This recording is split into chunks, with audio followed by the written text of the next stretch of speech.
The Pacific Ocean breathes like a wounded beast. Waves slap against jagged coral reefs, their foam glowing faintly under a moonless sky. Guadalcanal looms in the distance, a silhouette of palm-fringed hell where the jungle devours men faster than bullets. This is no blue-water expanse for grand fleets. It's a shallow graveyard, 20 miles wide, choked with shoals and silence. Iron Bottom Sound, they call it now, but back then, just another nameless stretch of water where empires bleed. The air hangs heavy with the tang of salt and cordite residue. Distant thunder, not from storms but from the ghosts of earlier battles, rumbles low. Torpedoes have already claimed their titans here, the heavy cruiser Atlanta, gutted by friendly fire, the destroyer Monson, a pyre adrift. Guadalcanal is the hinge of the war in the Pacific. A muddy speck where America claws back from Pearl Harbor's shame. Marines huddle in foxholes, rationing malaria pills and whispers of home. But the sea? The sea is where the real desperation plays out. Admiral Chester Nimitz stands at the chart table, his face etched by the red glow of a shaded lamp. Maps of the Solomons sprawl before him like a butcher's diagram. Red pins for Japanese positions, blue for his own, scattered like dice in a loser's game. At 57, Nimitz is the architect of survival. Calm eyes behind wire-rimmed glasses, a mustache that hides the weight of command. But tonight, those eyes betray fracture lines. The Japanese are coming again. Transports unload troops under cover of darkness, their battleships and cruisers forming a steel curtain to shield the invasion. Nimitz, voice low, Callahan's force is gone, wiped clean in Savo Sound. We're down to scraps. 2 battleships, a handful of cans, and no air cover till dawn. God help us if they close the slot. His chief nods, the cabin thick with cigar smoke and unspoken dread. The Battle of Savo Island, just months prior, had been a catastrophe. 8 Allied cruisers lost to Japanese night-fighting wizards, their searchlights slicing the dark like accusations. The U.S. Navy, still licking wounds from the carrier disasters at Coral Sea and Midway, clings to a bitter truth. Battleships are relics. Big-gun behemoths, designed for Jutland-style slugfests in the North Sea, now float like anachronisms in an air age. Admirals in Washington whisper it in memos, expendable escorts for the flat tops. Carriers rule the waves, flat tops win the war. Battleships, they're museum pieces, armored dinosaurs waiting for the tar pit. But Guadalcanal demands heresy. The slot, the narrow channel from Rabaul to the island, must be pried open. Japanese reinforcements can't land or the Marines starve. Nimitz knows the calculus. Send in the old guard, the battleships, or lose the Solomons. Lose the Solomons, and the Philippines follow. Lose the Philippines, and Australia falls. It's a domino chain of doom, each piece etched in the Admiral's mind like shrapnel scars. Not the crude sets from the 30s, pulse echo toys for spotting icebergs. No, this is CSAM-1, a revolutionary fire control system married to the Mark 8 radar, antennas sprouting from her mainmast like the eyes of some mechanical god. It paints targets in the void. Range, bearing, speed, down to yards and knots. In daylight, it's a luxury. In night, it's prophecy. But the Navy's high command scoffs. Battleships don't fight at night, they say. Night is for destroyers, for torpedoes and the murk. Radar? A gimmick for convoy escorts, not capital ships. Washington's officers train with it in secret, plotting phantom foes on glowing screens while traditionalists polish their binoculars. The myth of obsolescence isn't just doctrine, it's identity. The U.S. Navy, born in Mahan's gospel of decisive fleet actions, can't admit its Bible is outdated. Battleships symbolize power. Dreadnoughts, the word itself a thunderclap from 1906. To call them obsolete is to call the service itself a dinosaur. So they demote them, bombarding atolls, shepherding carriers, anything but leading the charge. Yet in the Solomon's cauldron, that charge comes calling.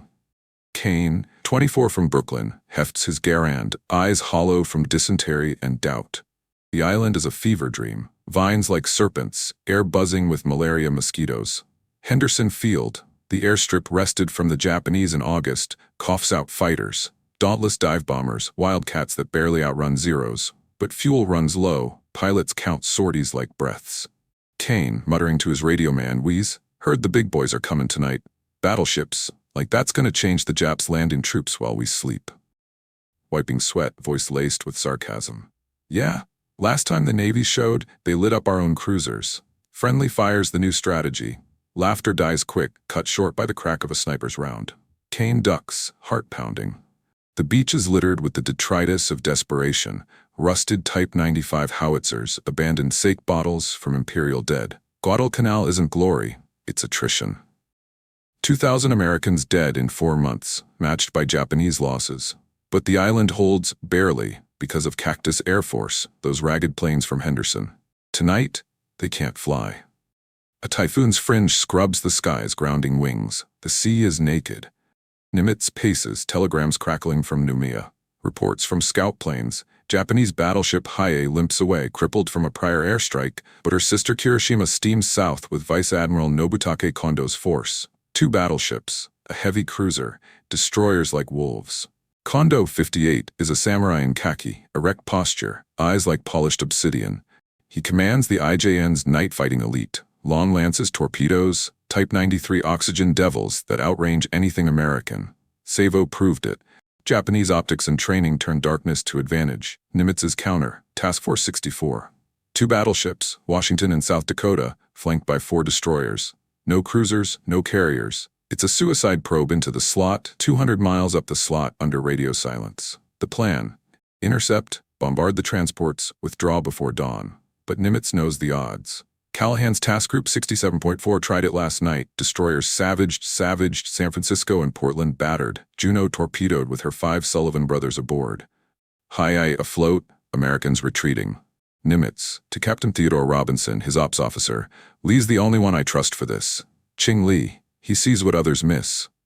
Robinson nods, but doubt flickers. Willis A. Lee Jr., Ching to friends from a boyhood squint that narrowed his eyes like a Chinaman's, a nickname he wore like a badge. Not the firebrand type, a quiet Kentuckian 54 with a shooter's patience. Olympic gold in 1920 for small-bore rifle, then decades grinding through the Navy's gunnery schools. Lee's heresy: battleships aren't dead, they're blind. Radar isn't a toy, it's the future. He preaches it in memos, ignored by admirals wedded to visual ranging. Sextants and spotters yelling ranges from the mast. Nimitz breaks ranks. He recalls Lee from shore duty, slaps him aboard Washington as van force commander. No task force pomp, just Washington, South Dakota, tin cans, Preston, Gwynn, Benham, Walk. Sail at dusk, fight in the black. It's madness by the book. Battleships without screens in torpedo waters against Kondō's wolves. The horizon swallows the sun, bleeding orange into indigo. Washington leads the line, her gray flanks cutting the swell like a scalpel. Captain Glenn B. Davis commands from the Con 45, steady as his Virginia roots, a bridge officer who treats the sea like a chessboard. Below, 2,800 souls hum through routines. Mess decks clatter with beans and hardtack, damage control parties drill in mock fires, gunnery crews polish breech blocks till they gleam. In the radar room deep amidships, Ensign Harold Hal Jenkins wipes sweat from his brow. 22, fresh from MIT, he nurses the SEAC-SAM set like a lover. Tubes flicker green, sweeps rotating with a low, insistent wump-wump. It's not magic. Vacuum tubes, waveguides, echoes bounced off ionized air, but in this void it's sorcery. Jenkins, his technician, muttering over the hum. Pop said battleships are done. Carriers, subs, that's the war. But this baby's gonna paint 'em before they know we're here. The tech grins, but tension coils. Doctrine drills it in. Hold fire till visual. Spotters in the director towers, binoculars fused to eyes, call ranges by gut. Radar, backup. Experimental. Washington's crew chafes at it, superstition dies hard. But Lee insists, drills at night, firing blind and on buoys, shells splashing true. Precision isn't luck, he says, it's data. As twilight dies, the task force threads Savo's narrows, radio silence grips them, no chatter, no IFF blips. Destroyers fan out ahead, their 5-inchers itching for long lances. South Dakota trails, her crew green, shakedown jitters, a collision scar from Maine still fresh. Lee on Washington's flag bridge stands motionless, hands clasped behind. No binoculars, just the sea's breath on his face, salt crusting his khakis. The Navy's blindness isn't just optical, it's institutional. Battle line, the sacred formation of dreadnoughts in column, is gospel from Tsushima to now. But carriers shattered it. Enterprise striking from 200 miles, planes as proxies. Battleships, demoted to AA batteries, floating flak towers. Washington's victory at sea trials, sinking targets with radar salvos, garners polite nods, then file 13. Interesting, say the brass. But carriers win wars. Yet here she sails, into the sound where Savo's wrecks rust below. Kondō's force ghosts parallel, 15 miles east. Kiroshima's 14-inchers trained forward, destroyers coiled like adders. Japanese lookouts strain through night glasses. No radar, but Type 21 sets glitch in the humidity. Kondō sips tea on Otago's bridge, confident. Americans fear the night. His Kaitai night battle force owns it. A destroyer pings first. Walk spots shadows. Contact. The slot ignites, not with guns but torpedoes. Long lances streak unseen, wakes like shark fins. Venom twists, but Preston takes two. Bow crumpling, fires blooming orange. Walk follows, her guts ripped open, 92 souls to the deep. Davis, over the roar, calm as scripture. Steady on course. Radar plot to guns, all hands. Battle stations. Alarms wail. Washington's decks shudder as turrets traverse. Whine of hydraulics. Clank of breaches slamming home. Shells, 2,700 pounds each, armor-piercing black powder. But the enemy? Blips on a scope, not silhouettes. Nimitz, 1,000 miles west, waits on fragments. A garbled flash, destroyers hit, South Dakota engaging. Then silence. Static. The myth cracks here, in the sound's embrace. Battleships obsolete? Tell that to the Marines ashore, praying for thunder from the sea. Tell it to the pilots grounded, wings clipped. The Navy's blindness, pride, precedent, fear of the unseen meets its mirror. In the fog of war, men fight what they can see. But what if seeing was the first casualty? The hum builds, radar pulses, probing the black. Kondō closes, cruisers flanking Kirishima. South Dakota fires wild, her radar shorted by a freak surge, guns chasing ghosts. Japanese shells straddle her. Crump, crump, water geysers drenching the deck. She staggers, afire, blind. Washington holds. Alone now, destroyers sinking, sister crippled. Lee watches the plot. Blips converging, 18,000 yards. The decision coils. But one ship and one man would make the night see again. Sunlight fractures through hickory leaves, dappling a boy of 10 with golden shards. Willis Augustus Lee Jr., Ching already for the epicanthic fold that slants his eyes like a frontier scout's, crouches in the meadow grass, 22 rifles steady against his shoulder. The air hums with cicadas, thick as honey, and the scent of wild mint crushes under his boots. His father, a stern tobacco farmer with calluses like map lines, watches from the porch, pipe smoke curling like unspoken expectations. The target, a tin can perched on a split-rail fence, 50 yards out. Wind whispers through the Timothy, tugging at the boy's collar. Ching exhales slow, finger feather light on the trigger. Crack. The can cartwheels into the dust, a puff of lead echo chasing birds from the oaks. No flinch, no whoop. Just a nod from the father, a lesson etched deeper than words. Sight the unseen. Breathe the wind. Fire true. In Kentucky's quiet hollows, precision isn't sport. It's survival. A boy's first war against the world's blur. Gas lamps flicker in the wardroom, casting long shadows over polished oak tables. Midshipman Lee, 20 now, lean as a switchblade, pores over gunnery manuals by candle glow. The Academy's halls echo with the tramp of plebes, salt air seeping through stone arches from the Severn.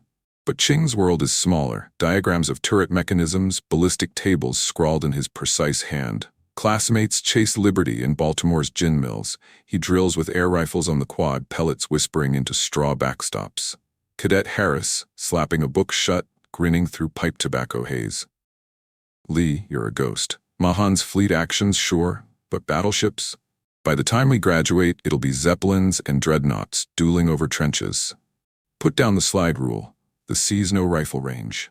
Ching looks up, eyes steady as plumb lines. The sea's bigger chaos. Wind, rolls, spray, you think guns forgive that? Spotters guess, math doesn't. Harris laughs, but it sticks. Ching tops the class in ordnance, graduate 7th in 1912, gold braid on his sleeve, a posting to Nevada, BB-36, the Navy's new queen of the dreadnought line.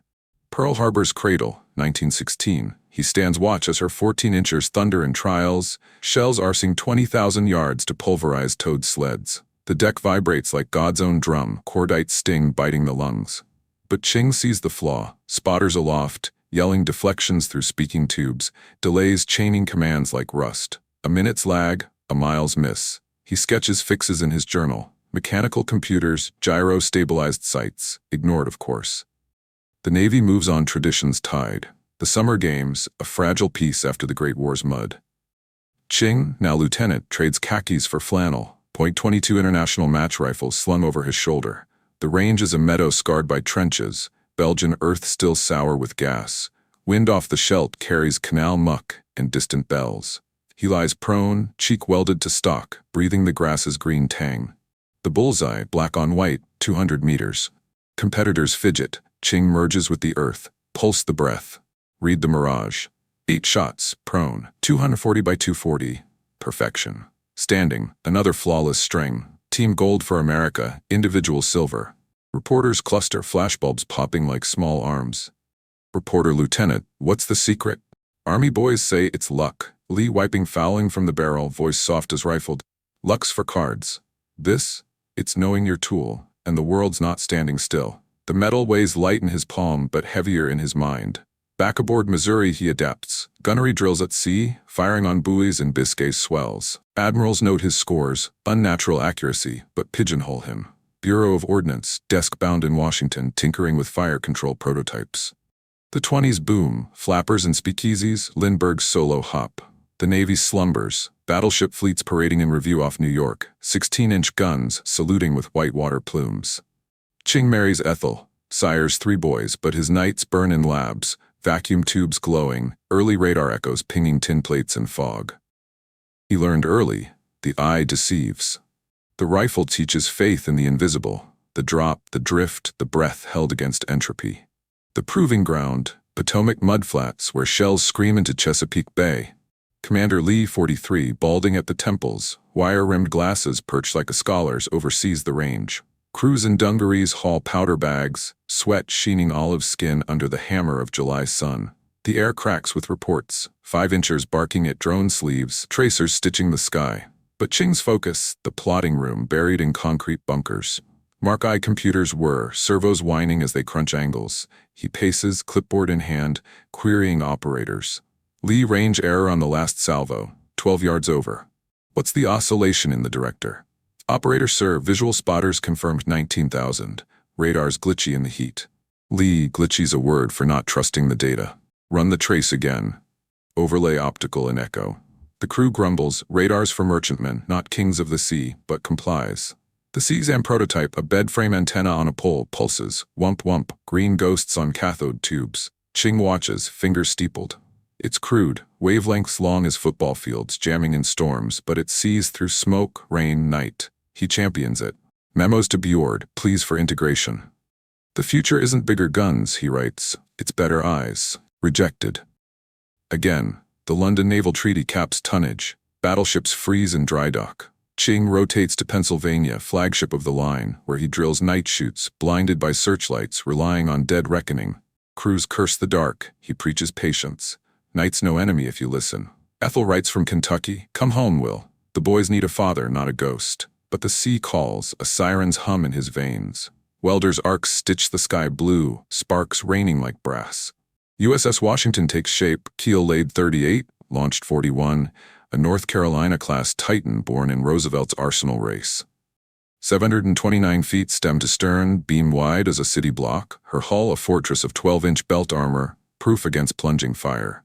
9 16-inch 45 caliber guns, 2,240-pound projectiles at 800 feet per second, range 24 miles. Twin screws churn 115,000 horses, pushing 28 knots if pushed. But her soul, the radar suite, Mark III fire control forward, CXM aft, directors atop the pagoda mast feeding data to the brain below. Commissioned May 15, 1941, 6 months shy of Pearl, Washington shakes down off Casco Bay, Maine. Captain Howard F. King takes her virgin voyage, but it's Glenn B. Davis who inherits the storm. Relieved in 42, 45, Virginian cool as Potomac fog. Davis knows his charge, not as iron, but instrument. He tours the guts, magazines proofed against flash, 40mm Bofors nestling like hornets, the CIC, Combat Information Center, a nerve knot of talkers and plotters. Below the crew, 2,800 men, the microcosm of America. Seaman First Class Tommy Russo, 19 from Brooklyn tenements, swabs decks dreaming of pine-ups. Gun Captain Elias Thorne, black from Alabama, sharecrop rows, leads Mount III's loaders, arms like pistons, rhythm born of chain gang hymns. And the radar rats, Ensign Hal Jenkins, MIT whiz with slide rule fingers, Chief Petty Officer Max Sparks Reilly, Irish brawler from Boston docks, who babies the sets like firstborns. They drill in the plot, blips dancing, courses plotted on glass tables slick with sweat. Davis, on the bridge to his exec, binoculars sweeping the gray. She's no lady, too much steel for that. But give her clean data, she'll carve like a scalpel. The exec nods, but whispers circulate. Green ship? Shakedown bumps. A collision off Block Island, Washington ramming a subchaser, crumpling her bow like foil, stains the log. Pearl Harbor erupts December 7. Washington rides at anchor in Puget Sound, guns unmanned, fury coiling. She rushes west, escorting carriers to the Marshalls, her 16-inchers silent sentinels. But Savo shatters illusions. August 42, cruisers gutted in the slot, radar jammed by Japanese deception. Nimitz cables, we fight blind. Rear Admiral Willis A. Lee Jr. steps aboard at Tongatapu, Tonga. Nimitz's summons pulling him from gunnery desk in D.C. 54 now, paunch softening the shooter's frame, but eyes unchanged. Hawk narrow, seeing layers. Ethel's letters wait unread, duty's the tide. He greets Davis with a firm clasp, surveys the bridge, Polaris gleaming, voice tubes like veins. Below the hum begins, radar warming, a low throb through the deck plates. Lee to Davis, voice a Kentucky drawl softened by command. Captain, your girl's fitted with eyes most admirals still call parlor tricks. Tonight they'll be all we have. Davis, aye, sir. But the book's clear. Battleships don't sortie solo. No screens, no moon. It's Savo Redux. Lee turns to the sea, black as ink beyond the atoll's lace. Task Force 64 forms. Washington leading, South Dakota astern. Her captain, Virgil E. Giffen, eager but raw. Destroyers Preston, Gwynn, Benham, Walk, tin cans with teeth. Their crews young, Long Lance nightmares fresh from Solomon's scuttlebutt. Orders, steam north at 15 knots, radio silent, intercept Kondō's bombarding force. No air cover, Typhoon's tail grounds Henderson. Odds, 2 BBs versus Kirishima, Atago screens, plus Hiei limping if she recovers. Lee pours the plot with Jenkins. Blips simulated, Japanese vectors from intel scraps, Ribal sightings, sub-periscopes. Lee, show me the merge. Worst case, they cross RT at 20,000 yards. The scope paints it, red arrows slicing blue. Jenkins traces, Jenkins, sir, their nights are doctrine. Optics, torpedoes. We fire blind, we're targets. Lee, tapping the screen. Blind's relative, son, we've trained for this. Data over doubt. The crew feels it, a hush falling as station's man. Mess halls empty, bunks cold. Thorn in the turret, powder monkeys stacking silk bags, the acrid whiff of Cosmoline. Russo at his 20mm, belt-fed tracers coiled like serpents. Reilly in the radar shack, dials tuned, ears to headphones, the wump syncing with his pulse. Washington isn't crude, she's awakened. The force sorts into line abreast, diesels thrumming low. South Dakota's silhouette fades astern, her radar quirks unknown, a gremlin waiting. Destroyers scout ahead, wakes feathering white. Lee paces the bridge wings, mist beating on his oilskin, the sea's salt a familiar bite. Kondō, 1,500 miles north, briefs on Atago, maps unrolled, sake warmed. Kirishima's captain, Sanji Iwabuchi, bows his ship's Congo-class speed ablade, 14 inches thirsting. They steam south, unaware the American relic bears eyes that pierce. Nimitz, in Noumea, clocks ticking, 2,200 hours. Flash traffic, Task Force 64 proceeding.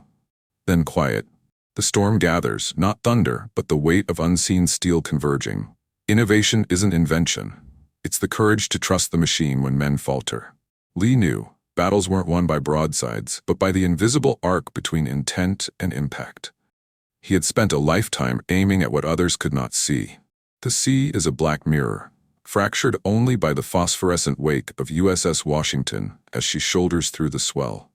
No stars prick the canopy. A squall's ragged edge has scrubbed the sky to slate. The air vibrates with the low growl of diesels. Washington's Alice Chalmers turbines spinning at 14,000 RPM, propellers churning a froth that smells of diesel oil, and the faint, metallic bite of fear sweat from the bridge watch. Task Force 64 threads the narrows north of Savo Island, a ghost column in radio silence. Washington at point, her destroyer screen fanned like wary hounds. Preston, Gwynn, Benham, Walk, with South Dakota trailing 1,000 yards astern, her silhouette a hulking shadow against the void. Admiral Willis Ching Lee stands on the flag bridge, a statue in oilskins, hands buried in pockets against the chill that seeps from the water like graveyard mist. At 54, his frame is unyielding, but the night's weight presses. Nimitz's orders burn in his mind, intercept and destroy the bombardment force. Open the slot. No reinforcements, no fallback. Just steel and the unseen. Below in the Combat Information Center, Ensign Jenkins hunches over the radar repeater, the 6AM1 sweep arm tracing lazy green arcs across the planned position indicator. Wump wump wump.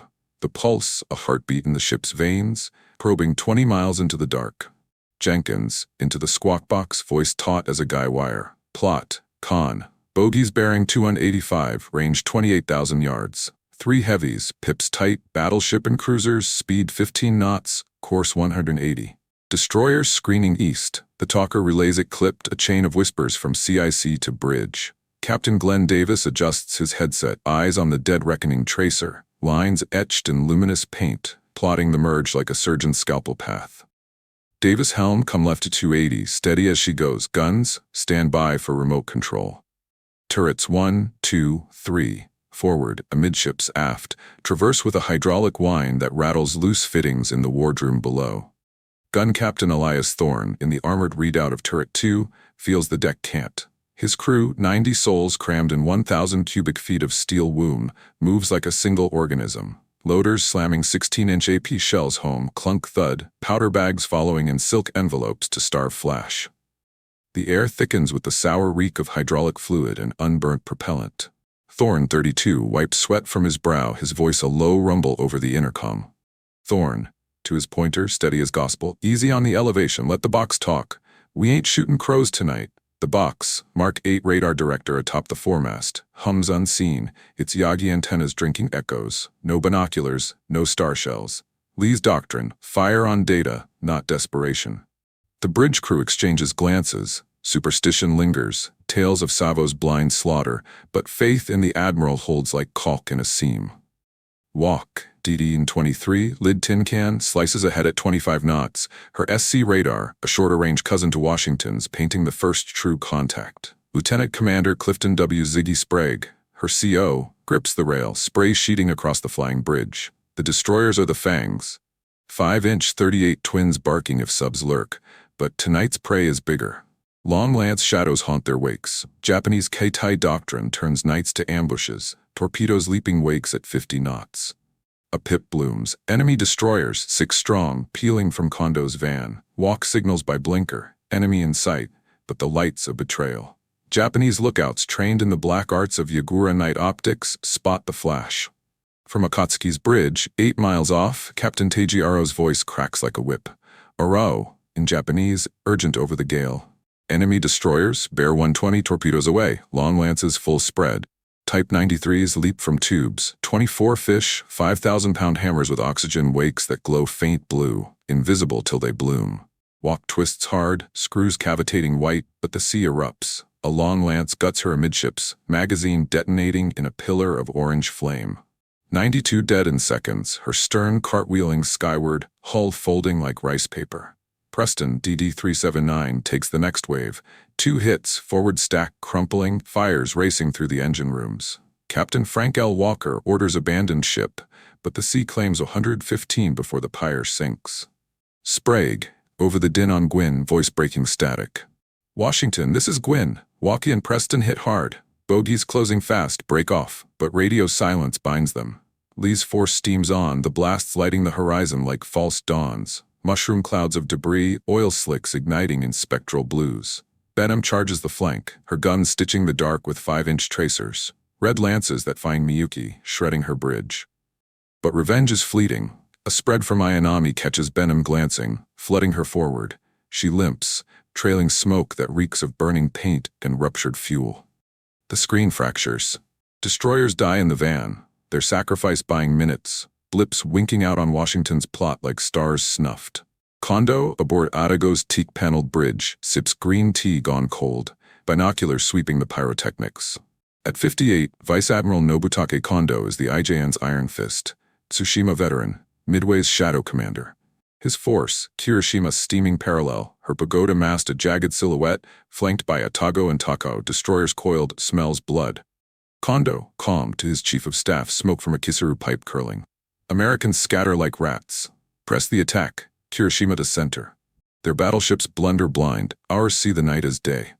Kirishima, BB-1, Kondō-class battlecruiser reborn as fast battleship, surges, 31 knots, 8 14-inch guns thirsting, her crew chanting banzai in the mess decks. Captain Sanji Iwabuchi paces her armored citadel, the ship a symphony of clanging bulkheads and oiled mechanisms.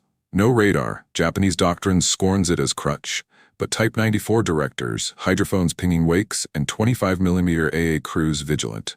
Savo's ghosts cheer them. Cruisers Quincy, Vincennes set to bottom by similar shadows. Sister ship to Washington, but no twin in temperament. South Dakota, BB-57, Battleship X, in shakedown secrecy, plows astern, her crew raw from main yards, collisions, gremlins in her wiring. Captain Lee Giffen, 47, Rhode Island Granite, scans the flares ahead. Her SG radar, a surface search marvel, compact as a hatbox, should paint the field clear. But fate's cruel. A generator surge at 2305 shorts the set, fuses popping like firecrackers, smoke billowing from the plot. Blind. Giffen, barking into the voice tube, deck tilting under a near miss. Damage control to radar room, get me eyes. Guns, ceasefire, optical only. Spotters aloft strain through the murk, but squall sheets the glasses, rain lashing like grape shot. Japanese cruisers close. Atago's 8-inchers belch first, ranging salvos that straddle South Dakota at 19,000 yards. Shells, 300-pound demons, plunging through the deck like judgment. One punches the superstructure, igniting ready lockers. 40mm ammo cooking off in chains of green and white tracers. Fires rage, painting her a bonfire. Forward turrets jammed, CIC flooded with smoke, 40 dead in the cross passages. Damage control officer, choking on acrid haze to Giffen. Sir, she's hurt bad, flooding forward, radars scrap. We're a sitting duck. South Dakota staggers, speed bleeding to 10 knots, her radio, against orders, crackling a mayday, taking heavy fire assist, but the ether swallows it, jammed by the storm's static growl. Kondō's wolves circle. Takao looses star shells, magnesium blooms that turn the sound to sodium daylight, silhouettes etching like X-rays. Kirishima traverses, her main battery plotting the cripple. A 14-incher grazes South Dakota's mast, shrapnel scything the bridge, Giffen wounded, blood sheeting his face but standing. The task force unravels. Destroyers gone, Gwyn twisting clear, lone survivor, her hull gashed but afloat. Benham founders slow, crew to rafts in oil-slicked waves. Lee on Washington watches the plot. Blue icons red, South Dakota's blip staggering east. His radio stays mute, discipline over desperation, but the bridge hums with fragments. Talkers relaying lookout squints, the crump of distant hits rolling like thunder over water. Lee, to Davis, voice a calm anchor in the gale. She's buying us time, Captain. Steady the line. Plot to fire control, full remote. We're not here to chase flares. Davis nods, but doubt flickers. South Dakota's fires light the horizon, a beacon for Kondō's hounds. Washington's radar, untroubled, tracks the convergence. Kirishima at 12,000 yards, bearing 300. Cruisers flanking, destroyers probing south. The enemy can't see her. Squall cloaks, no star shells yet, but they smell the trap. Japanese hydrophones ping faint screws. Lookouts strain for the telltale bow wave. The nerve center, a steel vault lit by red battle lamps, air stale with sweat and ozone. Jenkins traces blips on the DRT dead reckoning tracer, while Sparks Reilly tweaks the CXAM, static hissing like vipers. Talkers in headsets relay, enemy BB range 9,500, course unchanged. The hum swells, radar feeding the Ford Mark 1A computer, servos whirring solutions, elevation 12 degrees, train 295, fuse time 42 seconds. Reilly wiping grease from his hands to Jenkins, they're closing, kid. Kirishima's pips fat, main battery trained our way. One glitch and we're salvo. Jenkins, eyes locked on the sweep, no glitch. Data's gold. Admiral's waiting for the cross, let him commit. Lee's voice pipes down from the bridge, hold fire till my word. It's heresy. Doctrine screams engage at visual, but his gunnery soul knows. Rush the shot, waste the salvo. Precision over panic. Thorne's turret crew waits, breath synced, the turret's 600 tons of coiled spring. Seaman Russo at his AA mount fingers the twin 40mm grips, the night alive with the plink of rain on steel. The sound becomes arena. South Dakota's pyre 5 miles east drawing fire. Atago's salvos walking her decks, hulls shuddering under 8-inch hammers. Destroyer wrecks burn, flotsam bobbing like accusations. Kondō closes the noose, Kirishima to van, her speed a blur in the troughs. Lee faces the impossible, alone now, unseen in the squall's belly, unheard amid the jam. Washington ghosts forward, a predator in the pause, 8,000 yards to Kirishima. The plot screaming merge. Nimitz in Noumea, chain smokes by the TBS, fragments arriving, engaging superior force, then void. The admiral paces, mustache twitching, faith in Lee a gamble on the unseen. In war's arithmetic, ships are numbers, vectors, tonnages, shell counts. But men, they are the hesitation, the held breath before the world ignites. The decision crystallizes, charge alone or fade to ghosts.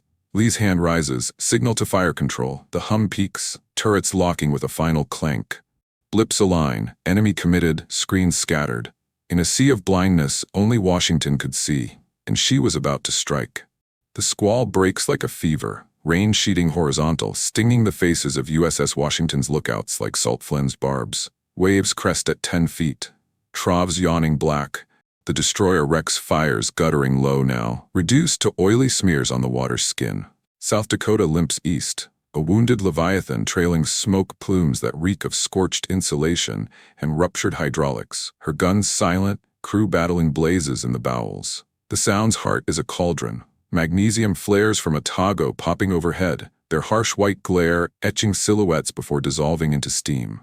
But Washington sails in shadow, her gray flanks blending with the royal radar, her unblinking oracle. Admiral Willis, Ching. Lee grips the flag bridge rail, oilskin flapping like a tattered banner, the wind carrying the distant whump of Kirishima's screws. 31 knots, a predator's pulse. At 8,400 yards, the plots align. Kondō's van committed, Kirishima crossing the T-stem, her sisters Atago and Takao angling for the flanks, destroyers spent in the destroyer melee. Lee's voice cuts the gale, steady as a rifled bore into the squawk box, eyes on the repeater's glow. Fire control. Commence firing.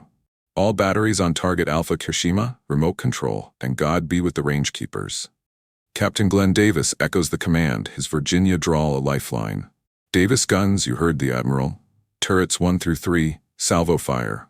Plot locked. Elevation 15 degrees, train 302. The ship answers, a tremor deep in her keel, like the earth protesting birth. Turrets traverse, hydraulics groaning under 1,700 tons of rotating mass. Elevators whirring shells upward from the magazines 40 feet below. In Turret 1, forward of the bridge, the crew's world narrows to ritual. Breech blocks swing open with a pneumatic hiss, the 2,700-pound armor piercer. Mark 8 Mod 0, black powder burster, sliding home on brass rails, its olive drab skin etched with lot numbers from Watervliet Arsenal. Powder hoist follows, 6 150-pound silk bags, nitrocellulose grains fine as talcum, the air thickening with their chemical tang, a promise of hell unloosed. Gun Captain Elias Thorne in the handling room below counts breaths. Thorne, over the turret circuit, voice a base anchor. On the ram, powder secure, breech secure, fire when ready, pointer. The pointer, eyes fused to the periscope of the radar director's feed, thumbs the pedal. Ignition, a flash in the chamber, 270,000 foot-pounds of force birthing the shell. Muzzle blast erupts, a 16-inch roar that flattens eardrums, the deck bucking as if rammed by a whale. Flame tongues 100 feet, the report rolling across the Sound like divine wrath, shockwave sheeting rain sideways. 3 guns, 1 turret at a time, staggered to steady the roll, hurl their fury. Projectiles arcing unseen, 2,240 pounds each at 800 feet per second, a 45-degree parabola cresting 10,000 feet before the plunge. Aboard the Japanese battlecruiser, the night fractures. Captain Sanji Iwabuchi, 49, stocky frame braced against the conning tower's teak rail, scans through Zeiss binoculars.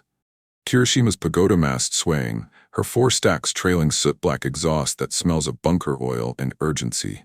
The Kondō-class hybrid, 31,000 tons, rebuilt for the Pacific's knife fights, cuts the waves at flank speed. Her 8 14-inch 45s in twin turrets trained forward, crews in the armored citadel chanting sutras against the Gaijin ghosts. Lookouts cry first, "Teki, Teki," a splash of orange muzzle flash at 8 miles, faint through the downpour. No radar ping, Japanese sets glitch in the wet, hydrophones drowned by the task force's thunder. But optics, honed in rim-pack shadows, catch the bloom. Iwabuchi snaps orders, voice iron over the gale. Iwabuchi, in Japanese, clipped as a bayonet thrust. Enemy battleship bearing 105, range 15,000 meters. Turrets A and B, load AP, fire on spot. Destroyers to starboard screen, torpedoes on the heavies. Kiroshima's reply is symphony. Main battery thunders in sequence. 14-inch shells, 1,360 pounds. High-velocity wolves howling into the void. Secondary 6-inchers chatter. A hornet swarm stitching the dark. Star shells loft from the cruisers, illuminating patches of sea in actinic white, but the squall devours them quick. A long lance spread launches from Asagumo's tubes. 10 fish, wakes invisible, racing at 50 knots to kiss Washington's waterline. The duel ignites. American shells straddle first. Gouts of water 200 yards off Kiroshima's beam, the crump vibrating her hull like a tuning fork. Shrapnel peppers the deck, slicing antennae, wounding a 25mm gun crew in sprays of red. Iwabuchi curses, too close, as spotters aloft call deflections through flag halyards, delays chaining the fire. Kondō, on a Tago 3 miles astern, watches the merge, Kisaru forgotten in his fist. To his gunnery officer, eyes narrowing like drawn bows. They fight without lights. Radar, those devil machines. Concentrate on the lead ship. Sink her, and the night is ours. The CIC pulses like a heart. Green blips dancing on the PPI, talkers chanting courses. Target Alpha steady, speed 28, aspect 092. Ensign Hal Jenkins tracks the fall. Radar echoes of splashes feeding back. The Mark 1A crunching corrections in seconds. Deflection 2 mils left. Range 8100. Sparks Reilly wipes sweat, the sets hum a mantra against the deck's shutter. Jenkins, fingers flying on the vector board, urgent but precise. Straddle confirmed over 100 yards. Next salvo, up 200, train right 1. She's turning into us, expose the bow. A Japanese shell answers. Takao's 8-incher, plunging fire from 10,000 yards, strikes amidships. Boom that buckles a bulkhead, shrapnel howling through the 5-inch ready room. Lights flicker, a sailor crumples clutching his gut, blood black in the red glow. Damage control parties swarm, hoses snaking, welders arcing, but the vitals hold. No fire, no flood. Seaman Tommy Russo, at his 20mm Oerlikon on the gallery deck, traverses wild, tracers lacing toward phantom shadows, the guns brap brap a futile hymn. Russo, yelling over the recoil, fear cracking his voice. Got one, destroyer Pip, keep him off the big girl. Lee, on the bridge, feels the hit, a lurch like stepping off a curb, but his eyes stay on the plot. Data, he thinks, not dice. Washington's second salvo looses. 9 guns now, all turrets synced, the broadside a thunderclap that drowns the rain. Shells arc, unseen angels of wrath, falling at 45-degree angles. Time of flight 42 seconds, the computer's cold math. The projectiles descend, 9 harpies, screaming at 700 feet per second terminal, piercing the night. Kirishima twists, helm hard over, but too late. The first 2 strike amidships. 1 glances off the armored deck, detonating in a fountain. The third punches the number 3 turret barbette, 16-inch fury breaching the 9-inch plate like paper. Flash blooms inside, powder bags igniting, a chain reaction ripping the turret from its cradle, flames jetting 200 feet skyward, the whoomph sucking air from the sea. Crewmen on Kirishima's fantails scream, silhouettes wreathed in fire, leaping to quench the blaze with asbestos pads, but the heat warps steel. A 4th shell homes on the bridge, penetrates the conning tower, killing Iwabuchi outright, his body a ragdoll against the chart table, and wounding the helmsman, blood sheeting the compass rose. Steering jams amidships. Kirishima circles blind, speed bleeding as pumps choke on the influx. 2,000 tons of seawater in minutes. Surviving officer on the shattered bridge, subtitled Horse Over Alarms. Admiral, Kirishima's afire. Turret 3 gone, flooding uncontrolled. Request permission to break. Kondō's voice crackles from Otago. Fight on. Counterbattery. Full salvo. But the Japanese fire falters. Spotters dead or dazzled. Ranges guessed in the chaos. Washington's 3rd broadside walks the kills. 2 more hits on Kirishima's stern. Rudder shattered. Number 4 turret silenced. Propellers cavitating useless. Secondary explosions chain. 6-inch magazine sympathetic. Orange fireballs erupting like volcanic belches. The ship listing 10 degrees to port. Oil gushes from ruptured tanks. Black blood sheeting the waves. Ignited by a stray tracer. Whoosh of rainbow flame spreading acres wide. Thorn's turret cycles relentless, empty casings ejecting in brass avalanches, 50 feet to the barbette hoist clanging like funeral bells. The air's a furnace, cordite haze choking vents, lungs burning, but rhythm holds, load ram fire. Thorn wiping blood from a shrapnel nick to his crew. One more, boys, one more for the book. She's burning. I can smell her. Davis on the bridge tallies, 5 hits confirmed, radar painting the wreck's tumble. Lee's face, illuminated by the repeater's glow, betrays no triumph, only the shooter's focus, the next breath measured. A long lance passes close, 50 yards off the port bow, geyser drenching the forecastle, the wake's phosphorescence a serpent's grin. But Washington presses, 4th salvo then 5th, shells crossing unseen distances, the rumble a constant thunder under the skin. Hell unfolds, pagoda mast topples in slow flame, crashing into the sea with a sploosh that sends crew overboard, oil-slicked figures flailing, cries lost in the gale. Kondō orders screens to cover, Atago laying smoke, destroyers charging with swords drawn, but Kirishima spirals down, list to 20 degrees, fires merging into inferno.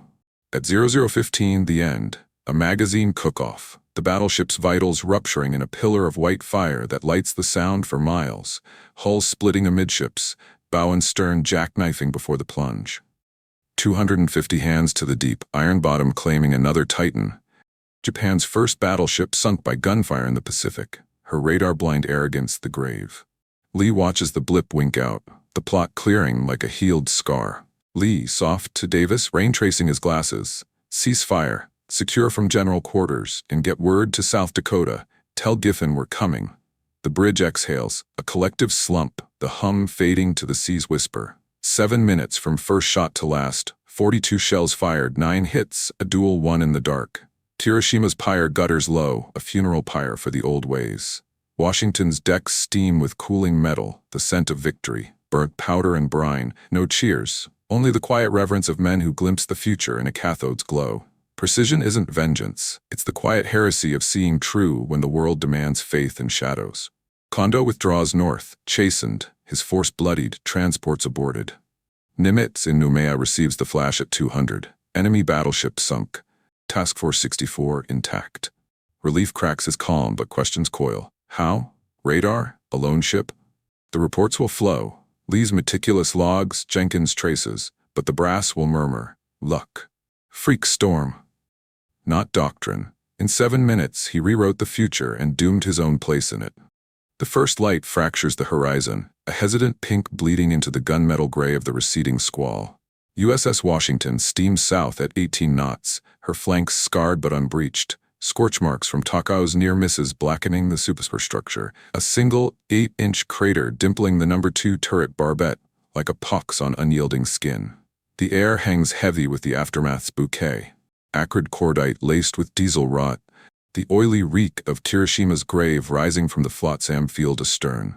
Wreckage bobs in the chop, twisted radar masts from Japanese destroyers, cork life rings painted with rising suns, a pagoda fragment from the battleship, its teak splintered and charred, drifting like a broken talisman.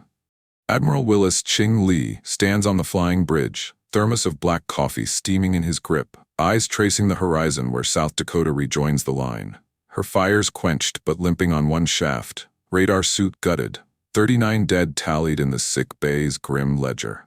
Captain Glenn Davis joins him, binoculars slung loose, face etched with the night's hollowing. No cheers ripple the decks. The crew moves in subdued rhythm, damage parties chipping paint from shrapnel pits, gun crews racking spent casings in brass pyramids, the clink of tools a muted requiem. Davis low scanning the debris. 7 minutes, Admiral. 9 hits out of 42. Hirošima's down, confirmed by the pyre. Kondō's running north, transports scattered like chaff. Marines on the canal owe us breakfast. Lee sips, the coffee bitter as hindsight, his Kentucky drawl softened by fatigue. Lee breakfasts for the living, Captain, but the reports, they'll ask how. Not the wind, the means. Radar plots, remote fire, brass'll call it a fluke till it bites 'em. A lookout calls, South Dakota's signaling. Blinker lights wink in Morse, grateful for the shadow. Proceeding to F8. Giffen, bandaged on his bridge, knows the debt. Washington's guns drew the fire, her precision the scalpel to his sister's blunt hammer. The task force coalesces, Gwyn the lone destroyer limping alongside, her hull gashed but buoyant. 33 survivors from Walk and Preston clustered on her fantail, wrapped in blankets against the dawn chill. Iron Bottom Sound claims its toll, 4 tins cans lost, 340 souls to the deep, but the slot lies open. Japanese reinforcements aborted, Henderson Field breathing for another day. Admiral Chester Nimitz pores over the dispatches in the prefab hut that serves as SynPack. Maps pinned to corrugated walls, ashtrays overflowing with cigar stubs that smell of victory's ash. At 57, his frame is wiry as ever, but the Solomon's grind hollows his cheeks. Chief of Staff Milton Miles hands him Lee's prelim, typed single-space, diagrams of radar traces inked precise, shell fall plotted like a chessmaster's endgame, enemy BB sunk by gunfire, no damage to this vessel. Recommend full integration of remote fire control. Nimitz scans, mustache twitching, a rare smile cracking the mask. Nimitz to Miles, tapping the page. Ching did it, alone in the black, outgunned 2-1, and not a scratch. This isn't luck, it's the future staring back. Get this to King. Ernest King, the CNO, and Halsey. Tell him radar's no parlor trick. Miles nods, but shadows linger. The Navy's pantheon, King in Washington, dour as New England stone, clings to the carrier creed. Battleships as escorts, flat tops as queens. Midway proved it. Enterprise's planes sank Akagi, not broadsides. Lee's heresy, capital ships as hunters, data their fangs, stings like salt and doctrine's wound. Nimitz knows the politics. Promote it, risk the admiral's ire, bury it, lose the edge. He cables Lee, well done. Return to base. Further orders follow. The anchor chains rattle home, Washington nestling into the atoll's turquoise embrace, palms fringing the lagoon like hesitant applause. Crew musters on the well deck, 2,800 faces sun-browned and salt-crusted, dungarees stiff with brine. Chaplain leads a service, hymns drifting over the water. Eternal Father strong to save, the sea's own psalm. Ensign Hal Jenkins stands amid the radar gang, Sparks Reilly clapping his shoulder, the pair sharing a quiet nod. No words for the green glow that birthed the night.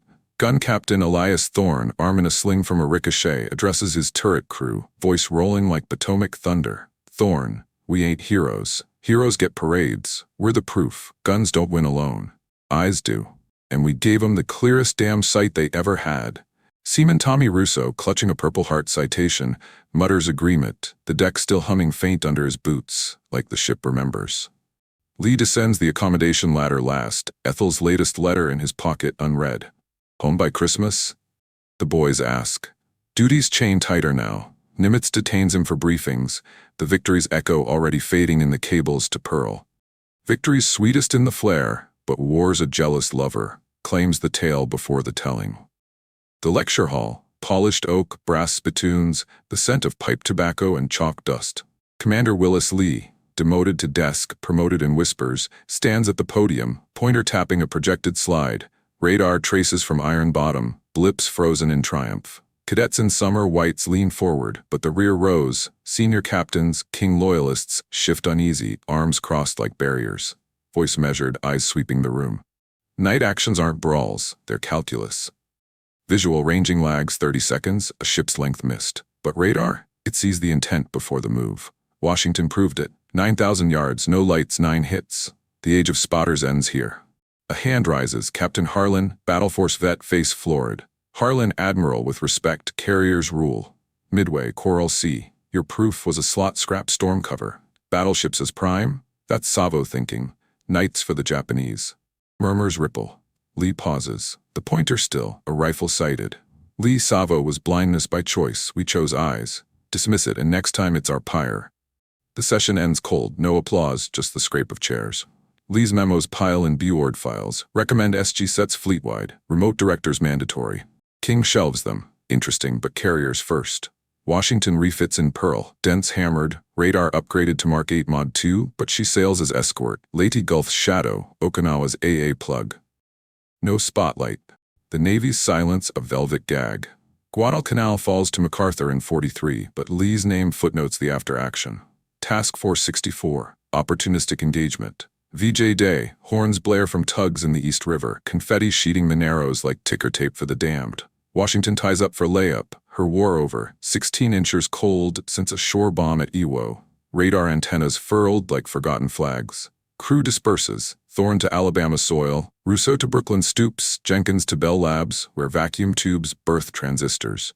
Lee retires 47, Olympic medal gathering dust in Kentucky. Ethel's garden his horizon. He dies 52, pneumonia claiming the shooter's breath. Obit in the Times. Admiral Lee, gunnery expert. The ship, mothballed in Bremerton sold for scrap 61, torches carving her into ingots, the Seaxam antenna melted to wire. No plaque, no hull in a museum bait. The doctrine wins, carriers to Bikini Atolls, battleships to the breakers. Iron Bottom's wrecks rust anonymous, Kirishama's bones entangled with South Dakota's scars. Erasure isn't malice, it's momentum, the tide of next sweeping the now under. Decades spool. Vietnam's ghosts fade, the Cold War's chill deepens. In wargaming rooms, Lee's traces resurface, declassified in '68, poured by RAND analysts. The Washington effect, they dub it, data-driven lethality, the seed of Aegis. 1980s, Ticonderoga-class cruisers birth. SPY-1 radars atop masts like Washington's heirs, phased arrays painting 200-mile spheres, SM-2 missiles leashing targets in the blind, captains drill on simulators, blips from 42 overlaid on Soviet subs. Desert Storm Sim screens glow with Patriot intercepts, tomahawks slinging from Arleigh Burke destroyers. A Rear Admiral, Jenkins' protege, points to the flow, cued by satellite, fired by radar, precision from the unseen. The lineage whispers Washington's 7 minutes, the text of net-centric war. GPS eyes the globe, stealth cloaks the strike, but the code's Lee's. Understand first, engage second. Drones hum over San Diego bays, Zumwalt-class ghosts with railguns dreaming 16-inch echoes. Aegis ashore in Guam, satellites stitching the Pacific web. China's shadows probe like Kondō's wolves. The young Ensign, scrolling declassified logs on a tablet, pauses at Iron Bottom. One ship, one night. Outthought the fog. The moral endures. Battleships obsolete? No, doctrines are. Washington's proof. Steel yields to systems, courage to conviction. The sea closes over the tail, but ripples persist. In every hypersonic arc, every drone's unblinking gaze, every victory snatched from the void. She wasn't relic, she was revelation. Punished by silence, redeemed in the code she carved. History buries its prophets, not to forget, but to unearth when needed. Lee aimed true. The world caught up late. She didn't just outgun Japan, she outthought the century. If you believe forgotten brilliance deserves to be remembered, subscribe for more stories the world tried to forget.